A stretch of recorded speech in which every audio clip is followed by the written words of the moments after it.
ചെങ്ങന്നൂർ നായർ യുവജന ട്രസ്റ്റ് വിദ്യാഭ്യാസ അവാർഡ് ദാനവും പഠനോപകരണ വിതരണവും നടത്തി.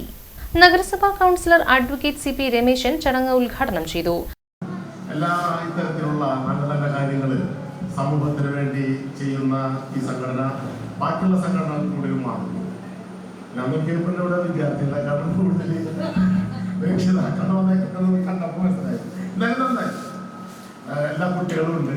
അപ്പൊ ഈ പഠനം എന്ന് പറയുന്നത് ജീവിതകാലം മുഴുവനും ഉള്ളൊരു സംഭവം തന്നെ. ശരിക്കും നമ്മള് ചെറുപ്പത്തിലെ തന്നെ കുട്ടികൾക്കൊരു ലക്ഷ്യം വേണം, എവിടെയെങ്കിലൊക്കെ എത്തണം.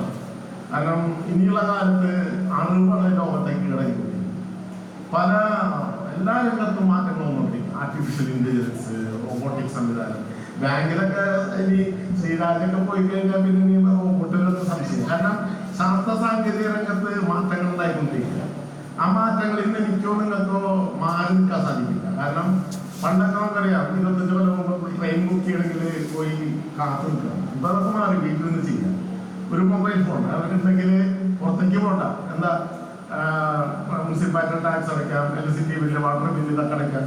ഒരുപാട് അതിന് പൈസ ഉണ്ടെങ്കിൽ ഭക്ഷണം വരെ വീട്ടിലെത്തിച്ച് പല പറ്റുന്ന കാര്യങ്ങൾ മാറിക്കൊണ്ടിരിക്കുന്നു. തൊഴിലിന്റെ സ്വഭാവങ്ങൾ മാറിക്കൊണ്ടിരിക്കുന്നു. അപ്പൊ ഇനി കുട്ടികൾക്കൊക്കെ നല്ല ജോലി കിട്ടണമെന്നുണ്ടെങ്കിൽ നമ്മുടെ നോളജ് വർദ്ധിച്ചു. നോളജ്, അറിവാണ്. അറിവില്ലാത്ത കാരണം നമുക്ക് എന്തൊക്കെ ഉണ്ടെങ്കിലും വിദ്യ നമുക്ക് നമ്മൾ നേടിയ അറിവുകൾ നമ്മളെ വിട്ടുപോകില്ല. നമ്മൾ പല സ്ഥാനത്തിരിക്കുന്നുണ്ടാവും. ആ സ്ഥാനക്കെട്ട ട്രസ്റ്റ് രക്ഷാധികാരി PU Suresh Kumar, Sreeraj Menon, Aneesh Elanthakkal, Remya Pattath, Sreejith V Nair, Ramachandran PT, Sathyanarayanan, Sreekumar, Lakshmi എന്നിവർ സംസാരിച്ചു.